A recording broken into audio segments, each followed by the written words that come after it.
এর মাদ্রাসায় কতজনে পড়ে, আর মাদ্রাসায় কি শিখলো?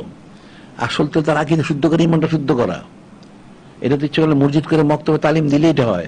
এরপর লোকটা বয়াত করায় দাও, বয়াত করাই দিলে সে জিকির ফিকির করলো, তাইলে আস্তে আস্তে পড়াশোনা করতে হতে সেটা আলেম হয়ে গেছে। সবার পক্ষে তার মাদ্রাসা পড়া সম্ভব না। যারা পড়ার সম্ভব তারা নয় পড়বো, সবাই তো পড়তে পারবেন না। যার পড়াশোনার সব বয়স গেছে গা, বা তার নানান ব্যস্ততা আছে, সে পড়বে করতে গা, তাহলে তাকে ওইভাবে শিখাও। এটা মসজিদ করলে এখানে তালিম দাও, সকালে তালিম দাও, বিকেলে তালিম দাও, হয়ে গেল। এর কিতাবাদি সে পড়ো, আস্তে আস্তে হবে। হযরত সাহাবাই কিরাম কোন মাদ্রাসায় পড়ছিলেন? নূরে মুজাসসাম হাবিবুল্লাহ হুজুর সৌদি শিখছেন, হয়ে গেছে।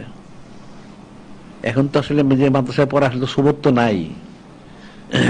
যারা পড়া এরও বুঝে না, যাকে পড়ানো সেও বুঝে না। বুঝবো করতে, কিন্তু ওস্তাদ দিতে বুঝে নাই, তো ছাত্র বুঝবে কোত্থেকে, ফায়দা লাভ করবে কোত্থেকে?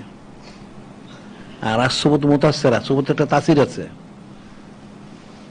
নেক্সট সুবোধের সুবোধ সলে তুরা সলে গুনাত, তলে তুরা তলে গুনাত। তোমাকে আল্লাহ আল্লাহদের সুবোধ আল্লাহ আল্লাহ করবে, আর বদ লোকের তাসির তোমাকে বদ বানাই দিবে। নাউজুবিল্লাহ। তো বিষয়টা বুঝার বিষয় আছে তো।